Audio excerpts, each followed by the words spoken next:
రైతాంగానికి వేదిక మీద ఉన్నటువంటి పెద్దలకి ప్రియమైన పత్రికా విలేకరులకి మిత్రులందరికీ హృదయపూర్వక నమస్కారం। ఈ సమావేశం ముఖ్యంగా మా ఉపన్యాసాల కంటే ఈ 3 రోజులు రైతాంగానికి కావాల్సినటువంటి సలహాలతోటి పాటు మీరిచ్చినటువంటి సూచనలు కూడా పాటించి భవిష్యత్తులో వ్యవసాయ రంగాన్ని ఇతర దేశాల్లో మాదిరిగానే మనం కూడా ముందుకెళ్ళి వాళ్ళు తీసిన దిగుబడుల కంటే ఎక్కువ తీసి వాళ్ళు పెట్టిన ఖర్చు కంటే తక్కువ పెట్టి మన రైతాంగ కుటుంబాలను సంతోషంగా ఉంచాలి అంటే ఈ యొక్క కొత్త యాంత్రీకరణ కావచ్చు, కొత్త ఇత్తనాలు కావచ్చు, కొత్త పద్ధతులు కావచ్చు, మీకు కావలసినటువంటి అన్ని సహాయ సహకారాలు అందించడానికి నిపుణులైనటువంటి శాస్త్రవేత్తలు, వైస్ ఛాన్సలర్స్, అదేవిధంగా ఔత్సాహిక రైతులు, ఆదర్శ రైతులు, ఒక్కొక్క పంటలో ఒక్కొక్క రైతు అందరికంటే మిన్నగా చెప్పగలిగేటటువంటి పెద్దలు ఉన్నటువంటి జిల్లా, భరతమాతకి తెలంగాణ తల్లికి పసుపు పారాయణం అందించినటువంటి నిజామాబాద్ జిల్లా, కేంద్ర ప్రభుత్వం మన అందరి కోరిక మేరకి భారతదేశంలో పసుపు బోర్డు ఎక్కడ పెట్టాలి అంటే మా నిజామాబాద్లో పెట్టాలని చెప్పి రాష్ట్ర ప్రభుత్వం విజ్ఞప్తి మేరకి భారత ప్రభుత్వానికి కూడా మనం ధన్యవాదాలు తెలియజేస్తున్నాం। గంగారెడ్డి గారు కూడా ఇక్కడే ఉన్నారు చైర్మన్గా, మెంబర్ సెక్రటరీ గారు కూడా ఉన్నారు భవానీ గారు। వారికి ఒకే ఒక విజ్ఞప్తి, ఈ యొక్క బోర్డు యొక్క లక్ష్యం ఈ జిల్లా ప్రజల యొక్క కోరిక, వాళ్ళ యొక్క ఆశలని తీర్చేటట్టుగా ఆ బోర్డుని త్వరగా తీర్చిదిద్ది కేంద్ర ప్రభుత్వం దగ్గర ఏదొస్తే పసుపు రైతు తలెత్తుకొని నిలబడగలుగుతాడో అతన్ని నిలబెట్టేటటువంటి బాధ్యత ఈనాడు కేంద్ర ప్రభుత్వం మీద ఉంది। అది ప్రధానమంత్రి గారికి, వ్యవసాయ మంత్రి గారికి కూడా విజ్ఞప్తి చేశాం। త్వరలోనే దానికి కావలసినటువంటి కార్యక్రమాలన్నీ కూడా భారత ప్రభుత్వం చేస్తుంది అని చెప్పి ఆశిస్తున్నాం। అదేవిధంగా రాష్ట్ర ప్రభుత్వ పక్షాన నా వ్యవసాయం పచ్చగా ఉండాలి అంటే ఇరిగేషన్ శాఖ మార్చులు ఉండాలి, మీరు కష్టపడి పండించినటువంటి పంట కొనుగోలు చేయాలి అంటే తప్పకుండా కొనుగోలు చేసే మంత్రి కూడా ఇరిగేషన్ మంత్రే కావటం। అందుకని ఈ సమావేశానికి ముఖ్య అతిథిగా ఉత్తమ్ కుమార్ రెడ్డి గారిని పిలిపించుకున్నాం। ఆయన గారి ద్వారా పెండింగ్ ఉన్నటువంటి ఇరిగేషన్ సమస్యలతోటి పాటు భారతదేశంలోని అత్యధికంగా పండించినటువంటి పంట కొనుగోలు చేసే బాధ్యత ఈనాడు ఉత్తమ్ కుమార్ రెడ్డి గారి భుజస్కంధాల మీద ఉంది। ఈనాటికి కూడా మేము ఛాలెంజ్ చేస్తున్నాం, తెలంగాణ ప్రభుత్వం తప్ప ఇంత పెద్ద ఎత్తున ధాన్యాన్ని కొనుగోలు చేసిన ప్రభుత్వం కానీ, రైతాంగాన్ని ఆదుకున్న ప్రభుత్వం కానీ ఈనాటికి భారతదేశంలో ఇంకొక రాష్ట్రం పోటీ రాదు। అయినా సరే కష్టాలు ఉన్నాయి, ప్రభుత్వం అన్నాక కుటుంబం అన్నాక అనేక కష్టాలు ఉంటాయి। పొద్దాక దాన్ని మేము ఏకరువు పెట్టం కానీ కష్టకాలంలో కరువు కాలంలో కూడా ఇంట్లో పెళ్లి చేస్తే ఎంత బాధ ఉంటుందో అదే బాధ ఈ రాష్ట్ర ప్రభుత్వానికి ఉంది।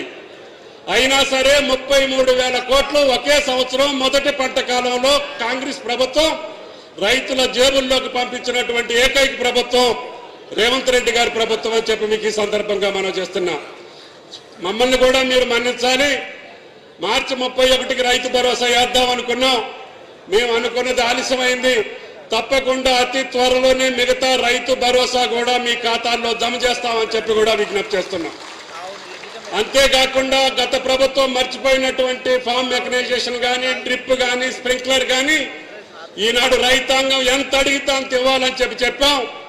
మీకు డ్రిప్ మీద ఆధారపడి వ్యవసాయం చేసేటటువంటి ప్రతి రైతుకి ముఖ్యంగా నిజామాబాద్ జిల్లా ప్రజాప్రతినిధులు అందరూ అడిగారు, అయ్యా మాకు డ్రిప్ మీద వ్యవసాయం చేస్తున్నాం, మీరు మాకు ఎక్కువ ఇవ్వాలని। ఎక్కువ కాదు, ఈ తెలంగాణకే మార్గదర్శకంగా ఉన్న నిజామాబాద్ రైతాంగానికి మీరు ఏది అడిగితే అది చేసేటటువంటి శక్తి ఆ భగవంతుడి రాష్ట్ర ప్రభుత్వానికి ఇస్తుంది। ఆ రకంగా ఫామ్ మెకనైజేషన్ కానీ, డ్రిప్ కానీ, స్ప్రింక్లర్ కానీ తప్పకుండా మీ జిల్లాకి అత్యధిక ప్రాధాన్యత। ఈ ప్రభుత్వ ప్రాధాన్యతే వ్యవసాయం కాబట్టి వ్యవసాయం మీద ఎంత ఖర్చు పెట్టినా మాకు మీ రుణం తీర్చుకోలేం। మీరు చూశారు గ్రామీణ తెలంగాణ పూర్తిగా కాంగ్రెస్ పార్టీని హక్కును చేర్చుకుంది।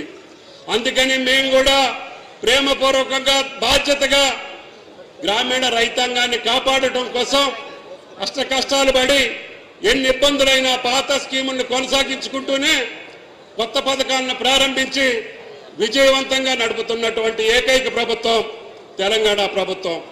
దీనికి భారత ప్రభుత్వాన్ని కూడా సహకరించాలని చెప్పి కోరుకుంటున్నాం. చౌహాన్ గారు కూడా పెద్ద మనిషి, ఆయన సుదీర్ఘకాలం వ్యవసాయ మంత్రిగా చేశారు. ఆయనకు కూడా చెప్పాం, గత 5-10 సంవత్సరాల్లో మా పథకాలన్నీ ఆపేసి కేవలం రైతు బంధుతో సరిపెట్టారు. ఇప్పుడు ఆ పథకాలన్నీ పునరుద్ధరిస్తాం, మా రైతాంగాన్ని ఆదుకోవాలని చెప్పాం. ఆయన కూడా పెద్ద మనసుతోటి చేస్తామని చెప్పారు. కాబట్టి దయచేసి రైతాంగం గుండె మీద చేసుకొని వ్యవసాయం చేసేటటువంటి స్థాయికి తెలంగాణ ప్రభుత్వం ప్రయత్నం చేస్తుంది. ఇందాక పంట నష్టాన్ని గురించి కూడా ఎమ్మెల్యేలు చెప్పారు. తప్పకుండా మేము అన్నటువంటి పంట నష్టాన్ని త్వరలోనే మీ ఖాతాల్లో జమ చేసే బాధ్యతని వ్యవసాయ శాఖ తీసుకుంటుందని చెప్పి కూడా మీకు ఈ సందర్భంగా మనం చేస్తున్నాం. ఈ సమావేశం తర్వాత మీకు ఇక్కడ సైంటిస్టులు ఉన్నారు, అదేవిధంగా ఆదర్శ రైతులు ఉన్నారు. మీకు ఏ పంట మీద ఏ సందేహం ఉన్నా మీరు అడగండి, లేదు మీకు తెలిసింది ఉంటే మీరు కూడా చెప్పండి. రైతాంగానికి రాబోయే రోజుల్లో వ్యవసాయం ఏ పద్ధతిలో చేస్తే మనం నిలబడగలుగుతామో అది ప్రభుత్వ పరంగా కావచ్చు, శాస్త్రవేత్తల పరంగా కావచ్చు, అనుభవం కలిగినటువంటి రైతుల ద్వారా కావచ్చు, లేకపోతే అనేక కంపెనీలు ఇప్పుడు యంత్ర సామాగ్రిని, అదేవిధంగా పురుగు మందుల్ని, అదేవిధంగా ఫామ్ మెకనైజేషన్ మొత్తాన్ని కూడా డిస్ప్లే పెట్టాం. మీకు కావలసినటువంటి యంత్రాల గురించి అడగండి. మీరు ఏ చేసే వ్యవసాయానికి సంబంధించినటువంటి అనుమానాలన్నింటినీ కూడా నివృత్తి చేసుకోండి. రేపు ఎల్లుండి 3 రోజులు కూడా మీ యొక్క సందేహాలను తీర్చడమే కాకుండా మీ సలహాలను కూడా తీసుకొని మీ సూచనలకు అనుగుణంగా తెలంగాణ ప్రభుత్వం ముందుకు వెళుతుందని చెప్పి మీకు విజ్ఞప్తి చేస్తున్నా. పిసిసి అధ్యక్షులు మమ్మల్ని ఆదేశించారు, మా రైతులను కూడా ఆధునికమైనటువంటి వ్యవసాయం చేసే దేశాలకు పంపించండి అని. తప్పకుండా 94లోనే ఈ డ్రిప్ ఇరిగేషన్ లేనప్పుడు మన రైతుల్ని ఇజ్రాయెల్కి పంపించాం. అందువల్ల ఇప్పుడు తెలంగాణ మొత్తం డ్రిప్ ఇరిగేషన్ స్ప్రింక్లర్ తోటి వ్యవసాయం చేసుకుంటున్నాం. తక్కువ నీళ్లు పెడితే ఎక్కువ దిగుబడి వస్తుందని చెప్పి అర్థం చేసుకుంటున్నాం. నిజాం సాగర్ ప్రాజెక్టులో 96-97లోనే ఇబ్బంది వస్తే అప్పుడే ఆ ఫండాన్ని పెడితే ఆ రోజుల్లోనే మీరు 45 బస్తాలు 50 బస్తాలు పండించిన ఘనత నిజాం సాగర్ రైతులకు ఉంది. ఈసారి కూడా ఇంత దిగుబడి రావడానికి కారణం ఏంటి అని చెప్పి మా ఇరిగేషన్ శాఖ మంత్రి గారు అడిగితే, అయ్యా మీరు మొదటి రోజు నుంచి ఆ ఫండాన్ని ఓపెన్ చేశారు కాబట్టి తక్కువ నీళ్లు పెట్టడం మూలానే ఈ రోజు 70-75 బస్తాలు కూడా దిగుబడి చేసిన రైతు ఈ తెలంగాణ గడ్డ మీద ఉన్నాడు అని చెప్పి మీకు ఈ సందర్భంగా మనం చేస్తున్నాం. అందుకని నీళ్లు ఎట్లా పెట్టాలి, ఏ పంటకి ఎంత పెట్టాలి, ఎప్పుడు ఎక్కడ పెట్టాలి అనే విషయాలు కూడా నిపుణులు ఉన్నారు, మీరున్నారు. దాన్ని అర్థం చేసుకొని ఆ పద్ధతుల్లో మన వ్యవసాయానికి పోయే పద్ధతిని మీరు ఆకలింపు చేసుకోవాలి. మీరు పండించినటువంటి మిగతా పంటలు కూడా ఇందాక పెద్దలు అడుగుతున్నారు, సన్ఫ్లవర్ కూడా ఉంది కొనాలని చెప్పి, అదేవిధంగా జొన్నలు ఉన్నాయి కొనాలని చెప్పి, అదేవిధంగా మక్కలు ఉన్నాయి కొనాలని చెప్పి, దీని మీద ఏటా 1000 కోట్ల రూపాయలు రాష్ట్ర ప్రభుత్వానికి నష్టం వస్తుంది. ఎంఎస్పీకి కొని తప్పకుండా మళ్ళీ తక్కువ ధరకు అమ్ముకోవాల్సిన పరిస్థితి వస్తుంది, కొన్ని అయితే అమ్ముకోలేని పరిస్థితి కూడా వస్తుంది.